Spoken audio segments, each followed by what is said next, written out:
पांचवें रविवार की रात में आप सबों का स्वागत है। प्रभु का धन्यवाद हो, एक सप्ताह के बाद फिर से अनुग्रह करा परमेश्वर ने कि हम अपने अपने घरों में रह करके इस ऑनलाइन टेलीकास्ट के माध्यम से आज की इस आराधना को करें। सो आइए अपने आज की इस आराधना को प्रारंभ करते हुए हम मिलकर के गीत संख्या 17 गाएंगे। गीत किताब में गीत संख्या 17, तेरे सन्मुख शीश नवा दे।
परमेश्वर पिता और पुत्र और पवित्र आत्मा के नाम से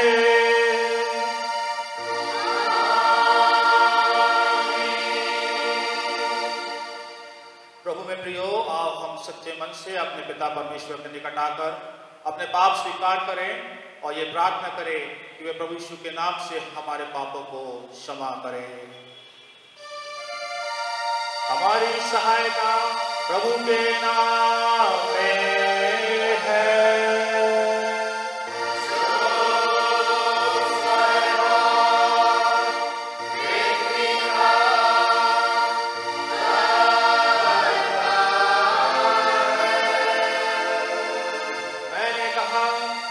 अपने प्रभु के सामने अपने पापों को अंगीकार करूंगा।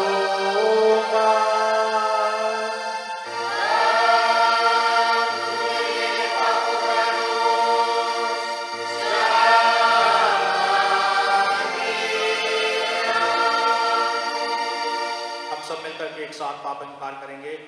हे सर्वशक्तिमान परमेश्वर, हमारे कर्ता और त्राता, हम अधर्मादि तेरे सामने मान लेते हैं कि हम स्वभाव ही से पाप में रहित हैं और कि हमने मन सा वाचा करना से तेरे विरुद्ध पाप किया है, इसलिए हम तेरे विरुद्ध झूठे और प्राप्त करने के लिए प्रभु यीशु मसीह के द्वारा तेरे अपार दया की शरण लेते हैं। हे दयालु पिता, तू जिसने अपने इकलौते पुत्र को हमारे पापों के कारण मृत्यु को दिया, हम पर दया कर और उसी के कारण हमारे सब पापों को क्षमा कर। तो अपने पवित्र आत्मा के द्वारा हमें अपना सच्चा ज्ञान दे कि हम तेरी इच्छा को पहचानें और तेरे वचन का ठीक आज्ञा पालन करें, जिससे कि तेरे नाम के द्वारा हम अनंत जीवन पाएं, हमारे प्रभु यीशु मसीह के द्वारा।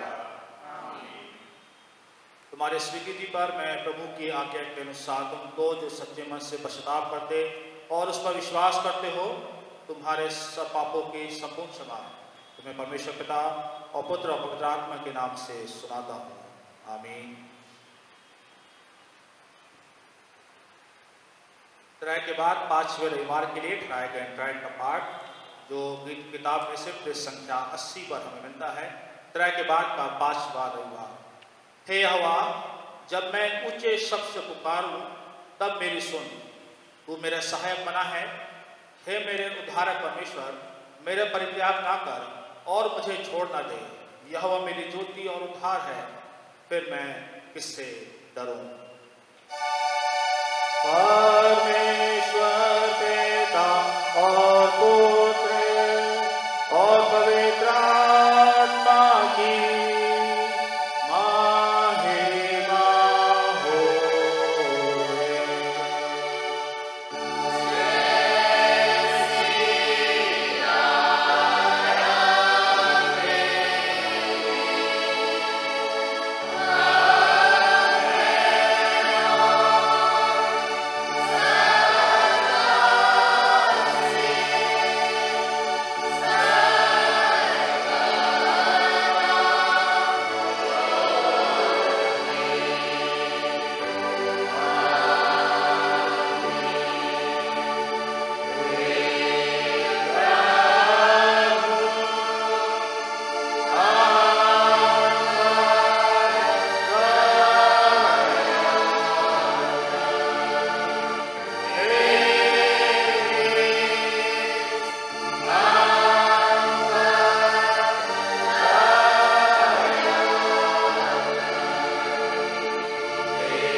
प्रार्थना करें।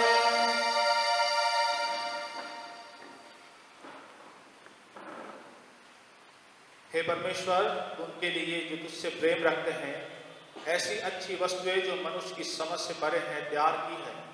हमारे हृदयों में ऐसा प्रेम उंडेल कि हम तुझको सब वस्तुओं से अधिक प्रेम रखते हुए तेरी प्रतिज्ञा को ग्रहण करें जो हमारी सारी अभिलाषाओं से बढ़कर है। यीशु मसीह तेरे पुत्र हमारे प्रभु के द्वारा जो तेरा पवित्र आत्मा के साथ सदा एक परमेश्वर युगानु जीता और राज्य करता है। आमीन। राय के बाद 5 रविवार के लिए ठहराया गया पुराना नियम का पाठ इस वक्त हम सुन लेंगे। उत्पत्ति उसका 19वां अध्याय 15 पद से लेके 26 पद तक। उत्पत्ति उसका 19वां अध्याय 15 पद से 26 पद तक। पुराने नियम का पाठ जो कि हमें मिलता है उत्पत्ति उसका 19 अध्याय 15 से 26 तक। यहाँ इस प्रकार लिखा हुआ है, जब पौ फटने लगी तब दूतों ने लूत से जल्दी करने को कहा और बोले, उठ, अपनी पत्नी और दोनों बेटियों को जो यहाँ है ले जा, नहीं तो तू भी इस नगर के अधर्म में भस्म हो जाएगा। पर वह विलम्ब करता रहा। इस पर उन पुरुषों ने उसका और उसकी पत्नी और दोनों बेटियों के हाथ पकड़े, क्योंकि यहोवा की दया उस पर थी, और उनको निकालकर नगर के बाहर कर दिया। और ऐसा हुआ कि जब उन्होंने उनको बाहर निकाला तब कहा, अपना प्राण लेकर भाग जा, पीछे की ओर ना ताकना और तराई भर में ना ठहरना, उस पहाड़ पर भाग जाना, नहीं तो तू भी भस्म हो जाएगा। लूत ने उनसे कहा, हे प्रभु, ऐसा ना कर, देख तेरे दास पर तेरी अनुग्रह की दृष्टि हुई है और तूने इसमें बड़ी कृपा दिखाई कि मेरे प्राण को बचाया है। पर मैं पहाड़ पर भाग नहीं सकता, कहीं ऐसा ना हो कि कोई विपत्ति मुझ पर आ पड़े और मैं मर जाऊं। देख, वह नगर ऐसा निकट है कि मैं वहां भाग सकता हूं, और वह छोटा भी है, मुझे वहीं भाग जाने दे। क्या वह नगर छोटा नहीं है और मेरा प्राण बच जाएगा? उसने उससे कहा, देख, मैंने इस विषय में भी तेरी विनती स्वीकार की है कि जिस नगर की चर्चा तूने की है उसको मैं नष्ट ना करूँगा। फुर्ती से वहाँ भाग जा, क्योंकि जब तक तू वहाँ ना पहुँचे तब तक मैं कुछ ना कर सकूँगा। इसी कारण उस नगर का नाम सोअर पड़ा। लूत के सोअर के निकट पहुँचते ही सूर्य पृथ्वी पर उदय हुआ। तब यहोवा ने अपनी ओर से सदोम और अमोरा पर आकाश से गंधक और आग बरसाई, और उन नगरों को और उस संपूर्ण तराई को और नगरों के सब निवासियों को भूमि की सारी उपज समेत नष्ट कर दिया। लूत की पत्नी ने जो उसके पीछे थी दृष्टि फेर के पीछे की ओर देखा, और वह नमक का खंभा बन गई। यहाँ पर आज के दिन के लिए ठहराया गया पुराने नियम का पाठ समाप्त होता है। इसी के साथ आज के दिन के लिए ठहराया गया पत्री के पाठ को भी सुन लेंगे। पतरस की पहली पत्री उसका 3रा अध्याय 8 पद से लेके 15 पद तक। पहला पतरस उसका 3रा अध्याय 8 से 15 पद तक। आज के दिन के लिए ठहराया गया पत्री का पाठ जो हमें मिलता है पहला पतरस उसका 3रा अध्याय 8 से 15 पद तक। अतः सबके सब एक मन और कृपामय और भाईचारे की प्रीति रखने वाले और करुणामय और नम्र बनो। बुराई के बदले बुराई मत करो और ना गाली के बदले गाली दो, पर इसके विपरीत आशीष ही दो, क्योंकि तुम आशीष के वारिस होने के लिए बुलाए गए हो। क्योंकि जो कोई जीवन की इच्छा रखता है और अच्छे दिन देखना चाहता है, वह अपनी जीभ को बुराई से और अपने ओठों को छल की बातों करने से रोक रहे। वह बुराई का साथ छोड़े और भलाई ही करे। वह मेल मिलाप को ढूंढे और उसके यत्न में रहे, क्योंकि प्रभु की आंखें धर्मियों पर लगी रहती हैं और उसके कान उनकी विनती की ओर लगे रहते हैं। परंतु प्रभु बुराई करने वालों के विमुख रहता है। यदि तुम भलाई करने के लिए उत्तेजित रहो तो तुम्हारी बुराई करने वाला फिर कौन है? यदि तुम धर्म के कारण दुख भी उठाओ तो तुम धन्य हो। पर लोगों के डराने से मत डरो और न घबराओ, पर मसीह को प्रभु जानकर अपने अपने मन में पवित्र समझो।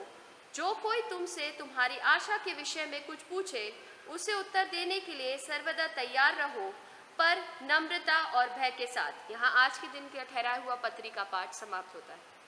हम दूसरे नंबर गीत नंबर 747 747 मिलकर के गाएंगे।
आज के दिन के लिए ठहराया गया सुसमाचार का पाठ इस वक्त हम सुनेंगे। आप सभी अपने अपने स्थानों में खड़े होकर के आज के दिन के लिए ठहराया गया पवित्र सुसमाचार के पाठ सुने, जो मिलता है लूका रचित सुसमाचार उसका 5वां अध्याय 1 पद से लेके 11 पद तक। लूका उसका 5वां अध्याय 1 से 11 पद। आज के सुसमाचार का पाठ जो हमको मिलता है लूका रचित सुसमाचार अध्याय 5 पद 1 से पद 11 तक। यहाँ परमेश्वर के वचन में इस प्रकार लिखा है, जब भीड़ परमेश्वर का वचन सुनने के लिए उस पर गिरी पड़ती थी और वह गन्नेसरत की झील के किनारे पर खड़ा था, तो ऐसा हुआ कि उसने झील के किनारे 2 नाव लगी हुई देखी और मछुए उन पर से उतरकर जाल धो रहे थे।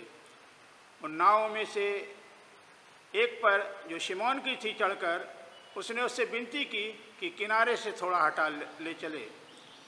तब वह बैठकर लोगों को नाव पर से उपदेश देने लगा। जब वह बातें कर चुका तो शिमोन ने से कहा, गहरे में ले चल और मछलियां पकड़ने के लिए अपने जाल डालो। शिमोन ने उसको उत्तर दिया, हे स्वामी, हमने सारी रात मेहनत की और कुछ ना पकड़ा, तो अभी तेरे कहने से जाल डालूंगा। जब उन्होंने ऐसा किया तो बहुत मछलियां घेर लाए और उनके जाल फटने लगे। इस पर उन्होंने अपने साथियों को जो दूसरी नाव पर थे संकेत किया कि आकर हमारी सहायता करो, और उन्होंने आकर दोनों नावें यहाँ तक भर ली कि वे डूबने लगी। यह देखकर शिमोन पतरस यीशु के पैरों पर गिरा और कहा, हे प्रभु, मेरे पास से जा, क्योंकि मैं पापी मनुष्य हूँ।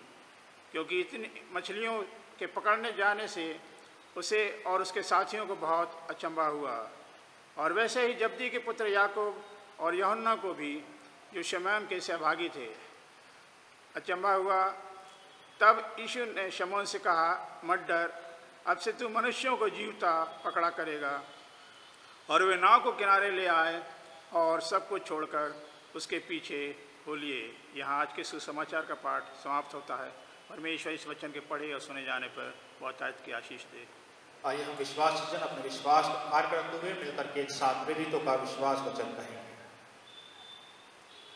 हम विश्वास करते हैं परमेश्वर सर्वशक्तिमान पिता जो स्वर्ग और पृथ्वी का करता है।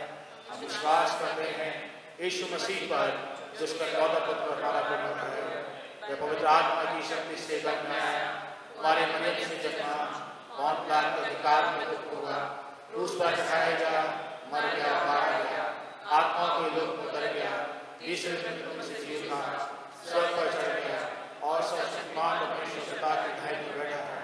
वहाँ से जीवितों और मृतकों का न्याय करने आएगा। विश्वास करते हैं पवित्र आत्मा पर, एक पवित्र विश्वासी कलीसिया पर, पवित्र की सहभागिता पर, पाप क्षमा पर, मृत्यु के पुनरुत्थान और अनंत जीवन पर।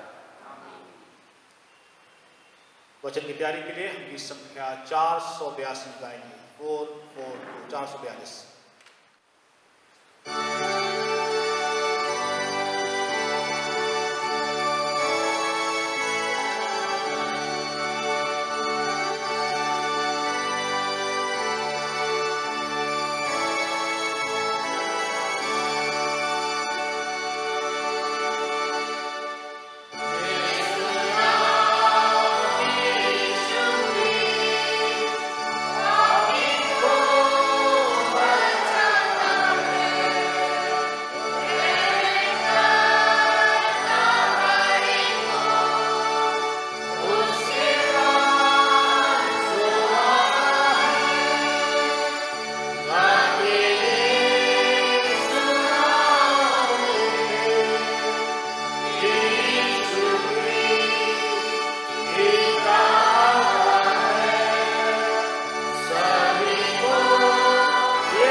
परमेश्वर और उसके पुत्र प्रभु यीशु मसीह की ओर से आप सबों को अनुग्रह, शांति और आशीष मिलती रहे। प्रभु का धन्यवाद हो कि फिर से एक सप्ताह के बाद प्रभु ने अनुग्रह करा कि हम तरह के बाद 5वें रविवार की आराधना को अपने घरों में रहकर कर सकें। और आइए अपना ध्यान थोड़ी देर के लिए परमेश्वर के वचन पर हम लगाते हैं। और जो सुसमाचार का पाठ आज के इस दिन में पढ़ा गया, लूका रचित सुसमाचार उसका 5वां अध्याय 1 पद से 11 पद तक, उसी के ऊपर आज के इस दिन में हम परमेश्वर के वचन को सुनेंगे, जहाँ पर हम देखते हैं लूका प्रथम चेलों के बुलाए जाने का वर्णन यहाँ पर करता है। और अभी जब सुसमाचार के पाठ में सुना गया, पढ़ा गया, जहाँ पर हमें देखने को मिलता है, जहाँ पर लिखा हुआ है, जब भीड़ परमेश्वर का वचन सुनने के लिए उस पर गिरी पड़ती थी और वह गन्नेसरत की झील के किनारे पर खड़ा था, तो ऐसा हुआ कि किसी ने उस झील के किनारे 2 नाव लगी हुई देखी और मछुए उस पर से उतर कर जाल ढो रहे थे। उन नाव में से एक पर, जो शमौन की थी, चढ़कर उसने उससे विनती की कि किनारे से थोड़ा हटा ले चल। तब वह बैठकर लोग और नाव पर उपदेश देने लगा। जब वह बातें कर चुका तो शमौन ने कहा, गहरे में ले चल और मछली पकड़ने के लिए जाल डालो। शमौन ने उसको उत्तर दिया, हे स्वामी, हमने सारी रात मेहनत की और कुछ न पकड़ा, तो भी तेरे कहने से मैं जाल डालूंगा। जब उन्होंने ऐसा किया तो बहुत मछली घेर ले आए और उनके जाल फटने लगे। इस पर उन्होंने अपने साथियों को, जो दूसरी नाव पर थे, संकेत किया कि आकर हमारी सहायता करे, और उन्होंने आकर दोनों नाव यहाँ तक भर ली कि वह डूबने लगी। यह देख शमौन पतरस यीशु के पाँव पर गिरकर कहा, हे प्रभु, मेरे पास से जा, क्योंकि मैं पापी मनुष्य हूँ। क्योंकि इतनी मछलियों के पकड़े जाने से और उसके साथियों को बहुत अचंभा हुआ था। और वैसे ही जबदी के पुत्र याकूब और यूहन्ना को भी, जो शमौन के सहभागी थे, अचंभा हुआ। अब यीशु ने शमौन से कहा, मत डर, अब से तू मनुष्यों को जीवित पकड़ा करेगा। और वे नाव किनारे पर ले आए और सब कुछ छोड़कर उसके पीछे हो लिए।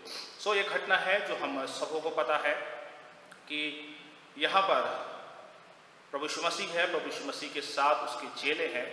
और जब इस पाठ को जब हम पढ़ते हैं तो यहाँ पर हमें चेलों की शिष्यता का वर्णन देखने को मिलता है। चेले जो प्रभु यीशु मसीह के साथ रहते थे, चेले जो प्रभु यीशु मसीह के साथ चला करते थे, और उनके साथ जब एक घटना हुई, जब उनके साथ एक अचंभा का कार्य हुआ, तब वो लोग प्रभु यीशु मसीह पर और अधिक विश्वास करने लगे थे और उन्हें अपनी गलती का भी एहसास हुआ। उन्होंने इस बात को भी जाना कि वह पापी मनुष्य है। पर आगे जब हम देखते हैं तो कुछ निम्नलिखित बातें हैं जो आज की सुबह में मैं आप लोग के सामने शेयर करना चाहता हूँ, आप लोग के सामने बांटना चाहता हूँ। हम सभी लोग प्रभु यीशु मसीह के शिष्य बनना चाहते हैं। हम जो उसके लोग हैं, हम जो उसके कहलाते हैं, हम सब चाहते हैं कि हम प्रभु यीशु मसीह के और परमेश्वर के अच्छे शिष्य बने। पर जब हम इस पाठ को पढ़ते हैं, जब हम इस अध्याय को पढ़ते हैं, तो यहाँ पर हमें देखने को मिलता है कि सच्चा शिष्य प्रभु का कौन है, या कैसे हम सच्चे प्रभु के शिक्षक या सच्चे हम प्रभु के शिष्य अपने जीवन में बन सकते हैं। सो आज की सुबह में 5 बातों को आप लोग के सामने बांटना चाहूँगा। सबसे पहली बात, जब हम यहाँ पर पढ़ते हैं, सबसे पहली बात हमें सीखने को मिलती है कि सच्चा शिष्य प्रभु का वो होता है जो परमेश्वर के वचन को सुनने वाला होता है, जो उसको सिखाया जाता है। आप और मैं प्रभु के सच्चे शिष्य तभी बन सकते हैं जब जो वचन हमें सिखाया गया है, जो व्यवस्था हमें सिखाई गई है, जो बातें हमें सिखाई गई हैं, जब हम उसको सुनेंगे और उस पर चलेंगे, तभी हम प्रभु के सच्चे शिष्य बन सकते हैं। यहाँ पर पहले पद में लिखा हुआ है, जब भीड़ परमेश्वर का वचन सुनने के लिए उस पर गिरी पड़ती थी। विश्वासियों, ये भीड़ थी। और कई जगह पर हमने इस वर्णन को देखा है, कई जगह पर जहाँ प्रभु यीशु मसीह प्रचार कर रहा है, कई जगह पर जब प्रभु यीशु मसीह अपने चेलों के साथ, हर जगह इस बात का वर्णन है कि भीड़ उसके ऊपर गिरी पड़ती थी वचन सुनने के लिए। एक भूख थी उनके मन में एक आत्मिक भूख थी, वचन की भूख थी, और वह उसके साथ परमेश्वर के पास आते थे। और परमेश्वर का वचन उन दिनों में लोगों के जीवन में काम करता था, क्योंकि ये वह भीड़ थी केवल देखने नहीं आती थी प्रभु यीशु मसीह को, कुछ उसमें से देखने के लिए भी होते थे, पर कुछ सच्चे होते थे जो उसका वचन सुनने के लिए उस पर गिरे पड़ते थे। यहाँ पर पहले पद में लिखा हुआ है कि भीड़ परमेश्वर का वचन सुनने के लिए उस पर गिरी पड़ती थी। विश्वासी उस बात को समझिएगा, सच्चा शिष्य या सच्चा डिसाइपल या सच्चा सेवक प्रभु का वही होता है जो परमेश्वर के वचन को सुनता है और सुनने के साथ साथ जब उसके वचन पर चलता है। दो पदों को आप लोग के सामने पढ़ना चाहूंगा। यहोशू उसका पहला अध्याय उसके 8वें पद में लिखा हुआ है, व्यवस्था की यह पुस्तक तेरे चित्त से कभी ना उतरने पाए। यहोशू भी अपने वचन में इस बात को लिखता है, बार बार इस बात को कहता है कि व्यवस्था की ये पुस्तक अर्थात ये व्यवस्था की ये बातें जो बाइबल में हमारे सामने है कभी तेरे चित्त से उतरने ना पाए, वरन दिन रात इस पर ध्यान दिए रहना और जो कुछ उसमें लिखा है उसके अनुसार करना। और लिखा हुआ है अगर तू ऐसा करेगा तो सारे तेरे काम सफल होंगे। हाँ विश्वासियों, हो सकता है हमारे जीवन में आज सफलता का यही कारण हो कि शायद हमने अभी तक व्यवस्था पर चलना नहीं सीखा हो सकता है आज हमारे जीवन में इसलिए कमी हो सकता है आज हमारे परिवार में इसलिए कमी हो सकता है आज हमारे परिवार में इसलिए दुख तकलीफ हो कि हमने व्यवस्था की पुस्तक को अभी तक नहीं समझा है। समझने के साथ साथ हमारा कर्तव्य है कि हम उसके अनुसार चले भी।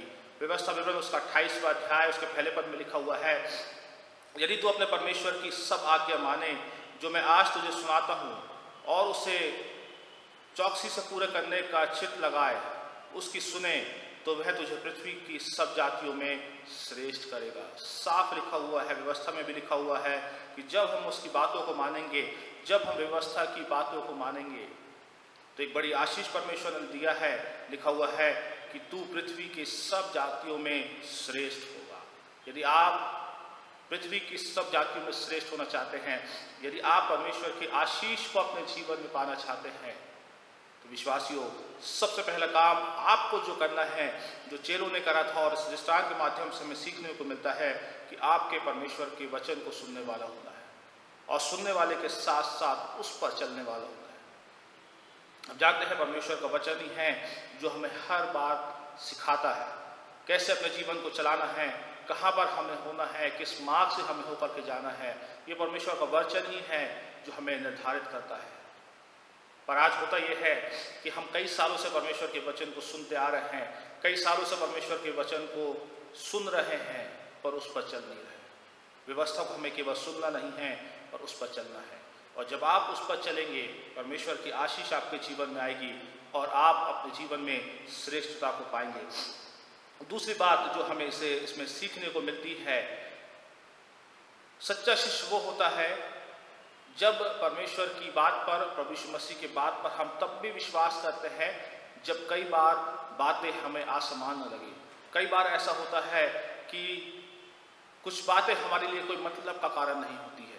यहाँ पर यदि हम देखेंगे 4 पद से लेके 7 पद तक तो लिखा हुआ है, जब वह बातें कर चुका तो शमौन ने कहा, गहरे में ले चल और मछलियाँ पकड़ने के लिए अपने जाल डालो। शमौन ने उसको उत्तर दिया, हे स्वामी, हमने सारी रात मेहनत की है और कुछ ना पकड़ा है, तो भी तेरे कहने पर मैं जाल डालूंगा। वो जाल डाल चुके थे और उन्हें मछलियां पकड़ने के लिए सारी रात मेहनत करी। यहाँ लिखा हुआ है हमने सारी रात मेहनत करी पर कुछ ना मिला। कई बार हम भी बहुत सारी चीज़ें पाना चाहते हैं, हम भी बहुत सारी उपलब्धियां करना चाहते हैं, पर होता यह है कि हम नहीं पा पाते। पर फिर भी कई बार प्रभु यीशु मसीह हमें संदेश देता है और कई बार प्रभु यीशु मसीह चाहता है कि हम उस काम करें जो उसने हमारे लिए रखा है। और यहाँ पर 5वें पद में लिखा हुआ है, शमौन ने उसको उत्तर दिया, है स्वामी, हमने सारी रात मेहनत की है और कुछ न पकड़ा, तो भी तेरे कहने से हम जाल डालेंगे। ये होती है विश्वास योग्यता। सारी रात मेहनत करी, असफलता पाई, पर जब प्रभु यीशु मसीह ने उनसे कहा तो उन्होंने उसकी बात को माना। और जब उन्होंने परमेश्वर की पुत्र प्रभु यीशु मसीह की बात को माना और जब उन्होंने जाल डाला तो हम जानते हैं आगे की वर्णन बाइबल में क्या लिखा हुआ है। हाँ विश्वासियों, कई बार जब हम इस संसार में रहते हैं, जब हम जीवन में रहते हैं, बहुत सारी ऐसी घटनाएं हमारे सामने आती हैं, बहुत बातें हमारे सामने ऐसी आती है जो हमारे जीवन में कोई सेंस नहीं लेकर के आती है, जिसका कोई सेंस हमें नहीं मिलता है।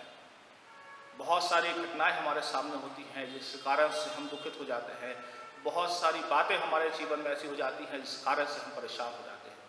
पर विश्वासियों, इस बात को आपको और मेरे को समझना है कि हमारे जीवन में जो भी कार्य होते हैं, हमारे जीवन में जो भी घटनाएं होती हैं, उसके पीछे परमेश्वर की योजना होती है। परमेश्वर ने आपको और मेरे को इस पृथ्वी पर रखा है एक योजना के तहत। उसने आपको और मेरे को बनाया है, माता के गर्भ से उसने रचा है, हमारा नाम वो जानता है, उसने अपने हथेली पर हमारा नाम लिख करके रखा है और अपनी योजना के तहत उसने अपने अभिप्राय के तहत उसने हमें इस कलीसिया में रखा है, मसीहों के बीच में रखा है। और जब उसने हमें रखा है तो इस बात को समझना है कि हमारे जीवन का भी कुछ उद्देश्य है। कई बार हम उसके उद्देश्यों को समझ नहीं पाते हैं, कई बार हम उसकी योजनाओं को समझ नहीं पाते हैं। और यिर्मयाह में भी लिखा हुआ है कि जो कल्पनाएं मैं तुम्हारे विषय करता हूँ वह हानि की नहीं पर लाभ की है। हाँ विश्वासियों, कई बार परमेश्वर की योजनाएं हम नहीं समझ में आती है, कई बार उसके अभिप्राय को हम नहीं समझ पाते हैं।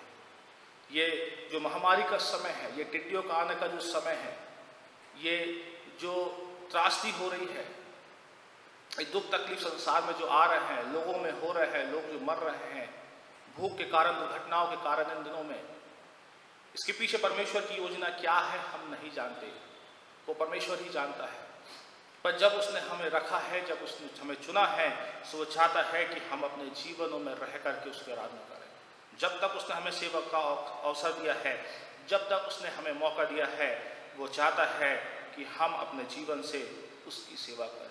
और यहाँ पर भी हम घटने का आगे देखने मिलता है, एक समय था जब उनके लिए जो प्रभु यीशु मसीह ने वो बातें कही वो कोई मतलब नहीं निकाल रही थी, क्योंकि उन्होंने पूरी रात मेहनत कर चुका था।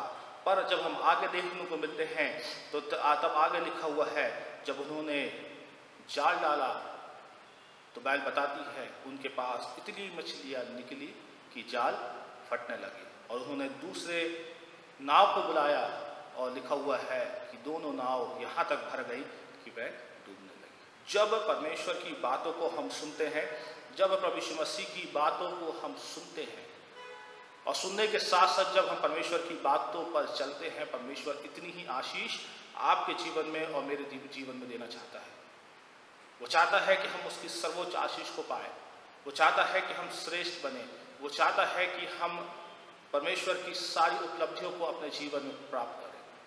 पर यह होगा तब जब हम उसकी बातों को सुनेंगे और उसकी बातों को मानेंगे।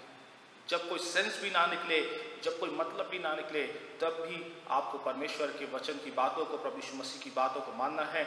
और जब आप ऐसा करेंगे आपके जीवन में आशीष आएगी। तीसरी बात है, सच्चा शिष्य या सच्चा सेवक प्रभु का वो होता है जो स्वयं के पापों को जानता है, जो स्वयं के पापों को जानता है और समझता है। 8वें पद में लिखा हुआ है, देखकर शमौन पतरस ने यीशु के पांव पर गिरकर कहा, हे प्रभु मेरे पास से जा, क्योंकि मैं पापी मनुष्य हूँ। स्वयं के पाप को शमौन पतरस यहाँ पर दर्शाता है। लिखा हुआ है कि मैं पापी मनुष्य। हाँ विश्वासियों, सच्चा सेवक वही होता है जो स्वयं के पापों को जानता है। यदि आज मैं अपने पापों को नहीं जान रहा हूँ, यदि आज मैं अपने स्वयं की गलतियों को नहीं जान रहा हूँ, इसका मतलब है कि मैं अभी भी सच्चा सेवक प्रभु का नहीं बन पाया हूँ। हमें अपने आप को देखना है। कई बार होता है कि हम दूसरों के पापों को देखते हैं, हम कई बार दूसरों की गलतियों को देखना चाहते हैं, हम दूसरों के बारे में बोलते हैं, दूसरों के बारे में सोचते हैं। हमारे घर में क्या चल रहा है उस पर हम ध्यान नहीं देना चाहते, हमारे बच्चे कहाँ जा रहे हैं हम उस पर ध्यान नहीं देते हैं, हमारी कलीसिया के लोग कहाँ जा रहे हैं हम उस पर ध्यान नहीं देते हैं। पर दूसरों के जीवन पर हमारा ध्यान अधिक होता है, दूसरों के पापों पर हम अधिक ध्यान देना चाहते हैं। पर विश्वासो, ये सच्चा सेवक नहीं है। सच्चा सेवक वही होता है प्रभु यीशु मसीह का जो स्वयं के पापों को जानता है। शमौन ने कहा कि प्रभु मेरे पास से जा, क्योंकि मैं पापी मनुष्य हूँ। विश्वासियों, क्या आज हम अपने पापों को जानते हैं कि नहीं? यदि हम अपने पापों को जानते हैं तो बहुत अच्छी बात है। यदि हम अपने पापों को समझते हैं और हमने जो पाप परमेश्वर की दृष्टि में और प्रभु यीशु मसीह की दृष्टि में करा है, यदि हमने अपने पापों को पहचाना है तो बहुत अच्छी बात है। और यदि आज तक हमने स्वयं के पापों को ना जान करके दूसरों के पापों को अभी तक देख रहे हैं, तो इसका मतलब है कहीं ना कहीं कमी हमारे अंदर है और कहीं न कहीं वचन शायद अभी भी हमारे मनों तक या हृदय तक नहीं पहुंचा है, या सही तरीके से हमने बाइबल को समझने का प्रयास नहीं करा है। बाइबल बार बार इस बात को सिखाती है कि अपने आप को हमें जांचना है, स्वयं को हमें जांचना है, ना कि पड़ोसियों को। कई बार हम पड़ोसियों को जांचते हैं, कई बार हम जवान बच्चों को जांचते हैं, कई बार हम दूसरे लोगों को जांचना पसंद करते हैं, पर होता यह है कि हम अपने आप को, अपने परिवार के लोगों को, अपने कलीसिया के लोगों को नहीं जांचते हैं।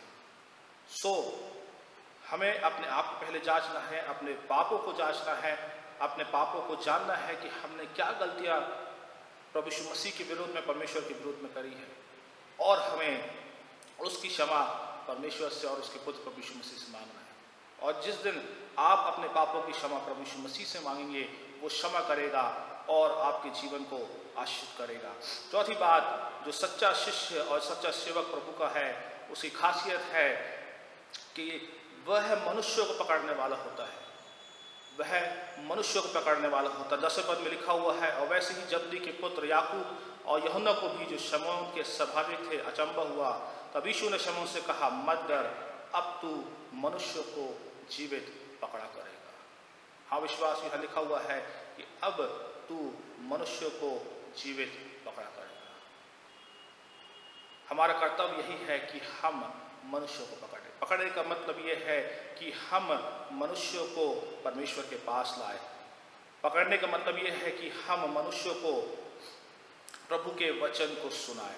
मरकुस उसके 4 अध्याय के 19वें पद में लिखा हुआ है, और संसार की चिंता और धन का धोखा और अन्य वस्तुओं का लोभ उनमें समाकर वचन को दबाता है और वह निष्फल रह जाता है। हाँ विश्वासियों, लिखा हुआ है, संसार की चिंता, धन दौलत, ये सब धोखा देने वाली चीज़ है।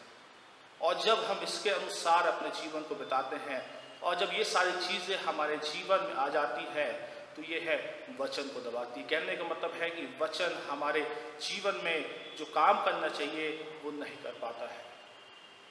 पर जब ये सारी चीज़ें, धन दौलत, संसारिकता, संसार की अभिलाषाएं जब हमारे जीवन से दूर हो जाती है, तब वचन हमारे जीवन में काम करता है। और वचन ऐसा होता है जो लोगों को पकड़ करके प्रभु यीशु मसीह के पास लाता है। और इसलिए मरकुस के पहले अध्याय के 17वें पद में लिखा हुआ है, यीशु ने उससे कहा, मेरे पीछे आओ, मैं तुमको मनुष्यों का पकड़ने वाला बनाऊंगा। और कई जगह पर प्रभु यीशु मसीह ने इस बात को अपने वचन में दर्शाया है कि मेरे पीछे आओ, मैं तुमको मनुष्यों को पकड़ने वाला बनाऊंगा। विश्वासियों, आज इस संसार की भागदौड़ में संसार के लोग अनेक लोगों को पकड़ना चाहते हैं, अनेक चीज़ों को पाना चाहते हैं। पर हम जो मसीह हैं, हम जो उसके सेवक हैं, हम जो उसके कहलाते हैं, वो हमसे यही चाहता है कि हम लोगों को पकड़े। मनुष्यों को जीविता पकड़ने का मतलब है कि मनुष्यों के मन में हम परमेश्वर के प्रेम को, प्रभु यीशु मसीह के प्रेम को डालें। और जब हमारे जीवन से दूसरों को आशीष मिलेगी, जब हमारे जीवन से लोग प्रभु को देखेंगे, जब हमारे अंदर से प्रभु यीशु मसीह की बातें निकलेंगी, तो ये सत्य है कि वचन काम करेगा और बहुत सारे लोग प्रभु यीशु मसीह के पास आएंगे। सो चौथी बात जो हमें इसे सीखने की मिलती है कि सच्चा सेवक या सच्चा शिष्य प्रभु का वही होता है जो मनुष्य को जीव तक पकड़ता है। और आखिरी बात जो हमें सीखने को मिलती है, सच्चा सेवक और सच्चा शिष्य प्रभु का वही हो सकता है जो अपना सब को छोड़कर प्रभु के पीछे हो लेता है। 11वें पद में लिखा हुआ है, और वे नाव किनारे पर ले आए और सब को छोड़कर उसके पीछे हो लिए। सब कुछ, जो कुछ उनके पास था, वो छोड़कर उसके पीछे हो लिए। विश्वासों, इस संसार में जब हम रहते हैं, बहुत सारी चीज़ें हमें प्रिय लगती हैं और बहुत सारी चीज़ हम अपने जीवन में रहते हुए पाना चाहते हैं। पर सच्चा सेवक या सच्चा शिष्य प्रभु का वही होता है जो अपना सब कुछ छोड़कर प्रभु में बढ़ जाता है या प्रभु में की सेवा में लग जाता है। और इसलिए लूका उसके 14वें अध्याय के 33 पद में लिखा हुआ है, इस रीति से तुम में से जो कोई अपना सब कुछ त्याग न दे वह मेरा चेला नहीं हो सकता। संसार की चीज़ें विश्वासियों हमें प्रिय लगती है, संसार की अभिलाषाएं हमें प्रिय लगती है, पर यदि हम संसार की चीज़ों को प्रिय जानेंगे, संसारिकता में फंसे रहेंगे, तो हम प्रभु के सच्चे सेवक या सच्चे शिष्य नहीं बन सकते। दोनों जगह पर एक ही बात लिखा हुआ है कि जब तक हम सब कुछ त्याग न दे हम प्रभु के चेले या प्रभु के सेवक नहीं बन सकते। विश्वासी बहुत सारी चीज़ें हैं जो संसार में रहते हुए हमें त्यागना पड़ेगा, धन दौलत, संसारिकता, संसार की अभिलाषाएं और वो सारी चीज़ें जो हमें प्रभु से दूर करती हैं, वो सारी चीज़ें जो हमें वचन से दूर करती है, वो सारी चीज़ें जो आज तक हमें प्रभु के पास लाने में रोकी हुई हैं, हमें वो सबको दूर करना है, सब कुछ त्यागना है और प्रभु के पीछे आना है। जब हम ये सब कुछ त्याग करके प्रभु के पीछे आएंगे तब हमारा जीवन एक आशीष जीवन होगा। लूका के 14वें अध्याय के 26 और 27 पद में लिखा हुआ है, यदि कोई मेरे पास आए और अपने पिता और माता और पत्नी और बच्चे और भाइयों और बहनों वरन प्राण को भी आप प्रिय ना जाने तो वह मेरा चेला नहीं हो सकता। बाइबल इस बात को सिखाती हमें कई बार अपने जीवन में प्राण को भी आप प्रिय जाना होगा। कई बार जब हम संसार में रहेंगे वचन के पीछे हमें प्राण को भी देना होगा। और बहुत सारे लोग ऐसे हुए हैं, बहुत सारे घटनाएं ऐसे आई हैं जिन्होंने परमेश्वर के वचन के लिए, प्रभु यीशु मसीह की टीचिंग के लिए अपने जीवन को दिया है। इसका मतलब है उनका जो प्राण को आप लिए जानना है प्रभु के लिए अच्छा रहा है। और 27 पद में लिखा हुआ है, और जो कोई अपना क्रूस ना उठाए और मेरे पीछे ना आए वह भी मेरा चेला नहीं हो सकता। इस संसार में हर दिन हमें क्रूस को उठाना है। कई सारे क्रूस हमारे जीवन में आते हैं और सच्चाई से जब हम क्रूस को, उसके वचन को लेकर के आगे चलते हैं तब विश्वासी हमारा जीवन एक आशीष जीवन बनता है। सो ये 5 बातें आज की सुबह में मैंने आप लोगों के सामने रखा है कि सच्चा सेवक या सच्चा शिष्य कौन है या कौन हो सकता है। सबसे पहली बात, सच्चा सेवक या सच्चा शिष्य वही होता है जो परमेश्वर के वचन को सुनता है और उस पर चलता है। दूसरी बात है, जो परमेश्वर की बातों को तब भी मानता है जब कोई सेंस या कोई अर्थ उसकी बातों का नहीं निकलता है। तीसरी बात हमने यही सीखा था कि सच्चा सेवक या सच्चा शिष्य वही होता है जो स्वयं के पापों को जानता है। चौथी बात हमने सीखा था कि सच्चा सेवक या सच्चा शिष्य प्रभु का वही होता है जो मनुष्यों को पकड़ने वाला होता है। और आखिरी बात जो हमने सीखा है, जो सब कुछ त्याग देता है। और जब हम ये 5 बातों को अपने जीवन में लागू करेंगे, जब ये 5 बातें हमारे जीवन में रहेंगी, तब हमारा जीवन ऐसा होगा जिसके द्वारा से प्रभु की प्रसन्नता, प्रभु का अनुग्रह, प्रभु की आशीष हमारे जीवन में बढ़ती जाएगी। और जब ये 5 चीज़ें हमारे जीवन में आएंगी, हम भी सच्चा प्रभु के सेवक बन जाएंगे।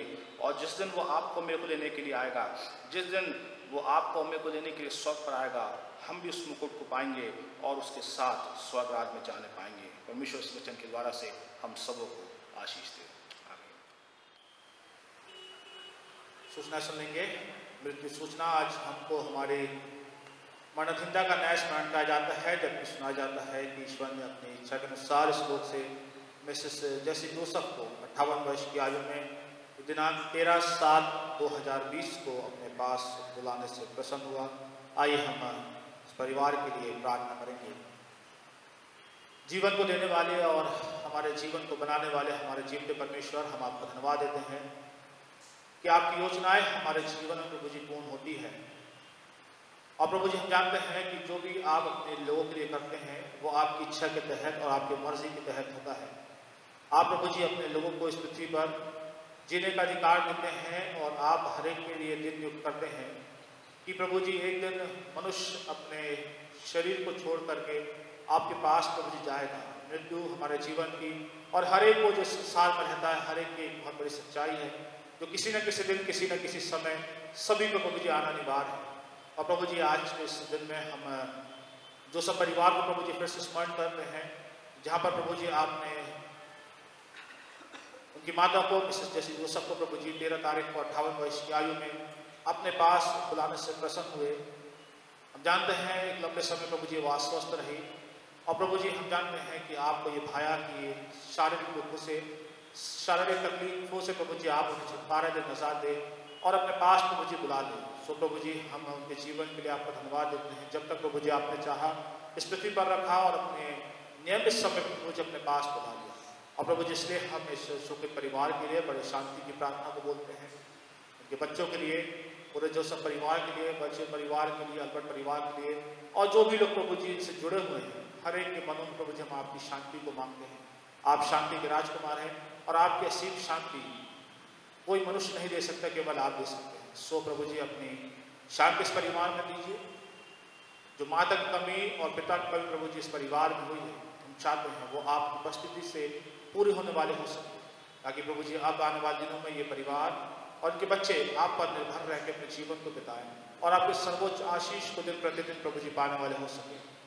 हमारे कलीसिया के हर एक विश्वासियों के लिए, हमारे हर एक बच्चों के लिए, जवान भाई बहनों के लिए, महिला समाज की बहनों के लिए, भ्रातृ समाज के भाइयों के लिए, हर एक पर प्रभु जी आपको बड़ी आशीष की प्रार्थना को बोलते हैं।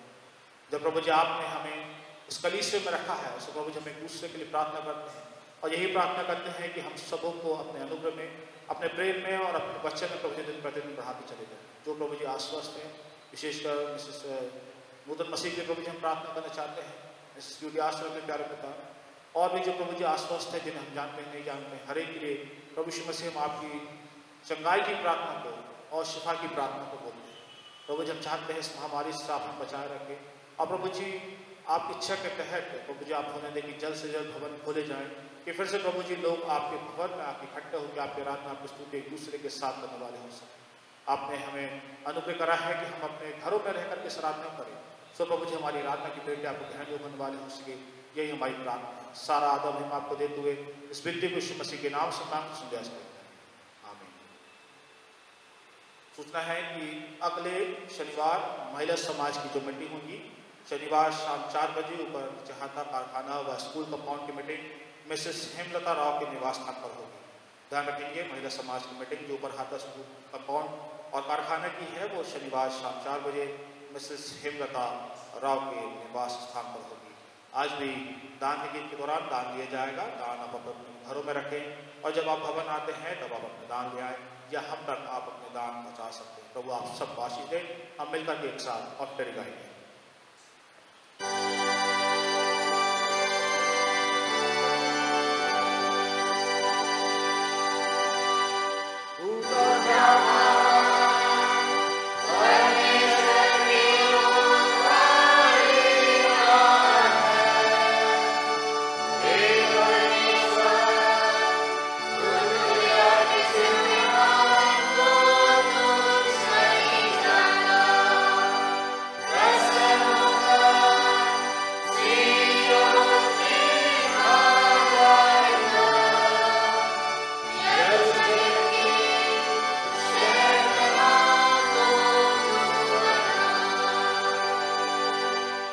नंबर 270 गाएंगे, 270, और इसी गीत के दौरान आज का दान दिया जाएगा।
परमेश्वर, हम तेरा धन्यवाद करते हैं कि तूने अपने कृपा में प्रगटीकरण से हम पर प्रकट किया है। तू हमारा परमेश्वर है और तूने बपतिस्मा के द्वारा हमको अपने कृपा पात्र बनाया है और अनंत जीवन के नए सिरे से जन्माया है। हे हमारे प्रभु यीशु मसीह, तू हमारा ज्ञान, हमारा धर्म, हमारी पवित्रता और हमारा उद्धार है। हे पवित्र आत्मा, सत्य के लेपालकपन के और प्रार्थना के आत्मा, हम तुझ प्रेम परमेश्वर की सराहना, महिमा और आराधना करते हैं। हमारे पास आ और हमारे हृदय में वास कर, हमें सच्चा विश्वास और जीवन की आशा उत्पन्न कर और ऐसा कर कि हम अंत को तेरे पवित्र दूतों और सब चुनूहों के साथ तेरे स्वर्गीय पवित्र स्थानों में तेरी भक्ति, स्तुति और सेवा करें। उसी यीशु मसीह तेरे पुत्र हमारे प्रभु के द्वारा, जो तेरे पवित्र आत्मा के साथ सदाई परमेश्वर युगानुग जीता और राज करता है। आमीन। हम सब प्रभु की प्रार्थना एक साथ कहेंगे। हे हमारे पिता, तू जो स्वर्ग में है, तेरा नाम पवित्र माना जाए, तेरा राज आए, तेरी इच्छा जैसे स्वर्ग में पूरी होती है वैसे स्मृति पर भी हो। हमारी रोटी आज हमें दे और जैसे हमने अपराधों को क्षमा किया वैसे हमारे अपराधों को क्षमा कर, हमें परीक्षा में ला, तो बुराई से बचा, कि राज महिमा सदा रहे। आमीन। परमेश्वर का धन्यवाद स्तुति करो।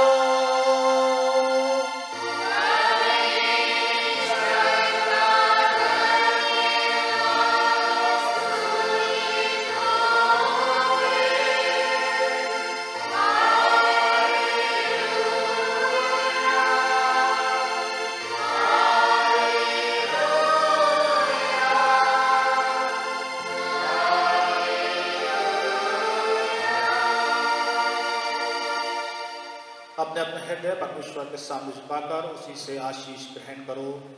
प्रभु तुम्हें आशीष दे और तुम्हारी रक्षा करे। प्रभु अपने मुख का प्रकाश तुम सब पर चमकाए और तुम पर अनुग्रह करे। प्रभु अपना मुख तुम पर प्रकट करे और तुम्हें शांति और आशीष दे।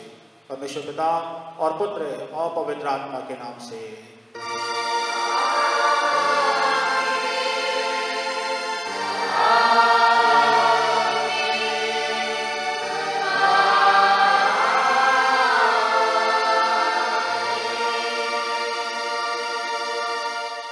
इकतीस नंबर का अंतिम गीत होगा, गीत नंबर 31। Amen.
सबको बहुत आशीष दे। प्रभु का अनुग्रह, प्रभु की शांति, प्रभु की आशीष आप सबों पर और आपके परिवार पर हमेशा बनी रहे। आप सबों को यीशु से